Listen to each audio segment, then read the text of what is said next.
रावण के वध के बारे में माना जाता है कि विभीषण ने ही उनकी मृत्यु का तरीका भगवान राम को सुझाया था, लेकिन सिर्फ यही अकेली वजह नहीं। रावण वध की वजह उसकी पत्नी मंदोदरी भी थी। वाल्मीकि रामायण में मंदोदरी की कहानी नहीं है। इसमें सिर्फ इतना जिक्र है कि वे मायासुर और हेमा की संतान थी। हालांकि उत्तर रामायण में मंदोदरी के सौंदर्य और उनकी सच्चाई का जिक्र मिलता है। रामायण के कई दूसरे संस्करणों में भी मंदोदरी के बारे में विस्तार से लिखा गया। जैसे अद्भुत रामायण में मंदोदरी को सीता की माँ बताया गया है।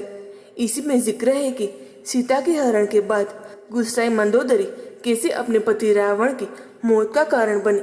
अद्भुत रामायण की कथा के अनुसार रावण एक विशाल कुंड में साधुओं का खून जमा किया करता था। एक तपस्वी गुरुत्सामता सालों से कड़ी तपस्या कर रहा था ताकि वो देवी लक्ष्मी को अपने पुत्री के रूप में पा सके।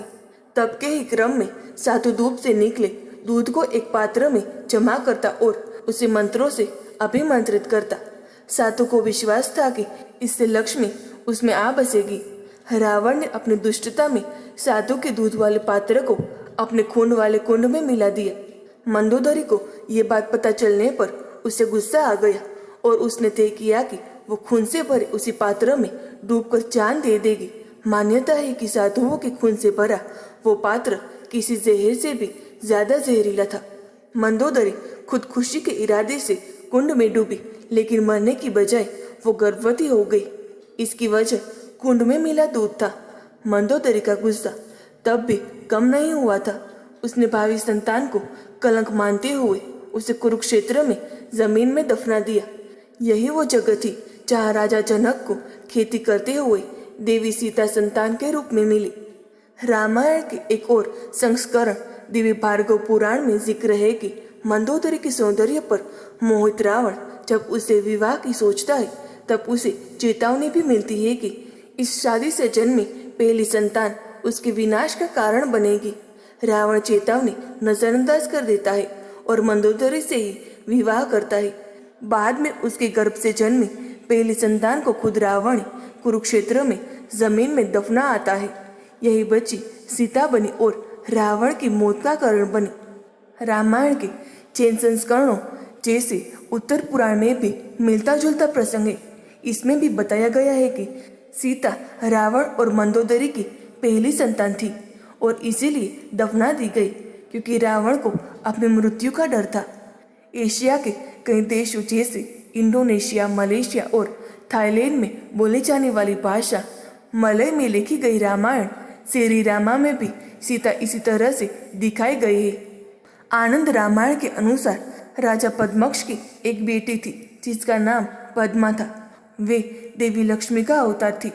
जब उनकी शादी का आयोजन होता है राक्षस उनके पिता को मार देते हैं। दुखी पद्मा आग में कूद जाती है। रावण को उसका शरीर मिलता है जो 5 रत्नों में बदल गया था। वो उसे एक पेटी में बंद करके लंका ले जाता है। मंदोदरी पेटी खोलने पर देखती है कि भीतर पद्मा है। मंदोदरी अपने पति को पेटी को खुद से दूर रखने की सलाह देती है। उधर पेटी में बंद पद्मा रावण को श्राप देती है कि वो दोबारा लंका लौटेगी और उसकी मृत्यु का कारण बनेगी। डरा हुआ रावण पेटी को जनक की नगरी में गाड़ आता है। वही राजा जनक को पद्मा सीता के रूप में मिलती है। एक और कहानी में जिक्र मिलता है कि एक बार रावण, कुंभकर्ण और विभीषण तीनों ने भगवान ब्रह्मा को खुश करने के लिए कड़ी तपस्या की। ब्रह्मा ने वरदान मांगने को कहा तो रावण ने उनसे अमर होने का वरदान मांगा। ब्रह्मा ने इस पर असमर्थता जताते हुए वरदान दिया कि रावण को सिर्फ एक खास तीर से मारा जा सकेगा। वो तीर भी ब्रह्मा ने खुद रावण को सौंप दिया। प्रसन्न रावण ने तीर अपने सिंहासन के पीछे छिपा दिया और केवल मंदोदरी को ये बात बताई। राम रावण युद्ध के दौरान विभीषण भगवान राम को ये तो बता सके कि रावण की मृत्यु उसकी नाभि में तीर मारने से होगी, लेकिन वो तीर कहाँ है इस बारे में उन्हें कुछ पता नहीं था। यही पता करने के लिए हनुमान जी ज्योतिष का रूप धारण कर लंका पहुंचे और मंदोदरी से मिले।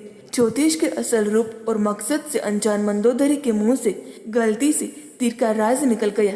इसके बाद हनुमान ही वो तीर लेकर राम के पास लौटे और अगले दिन युद्ध भूमि में रावण मारा गया।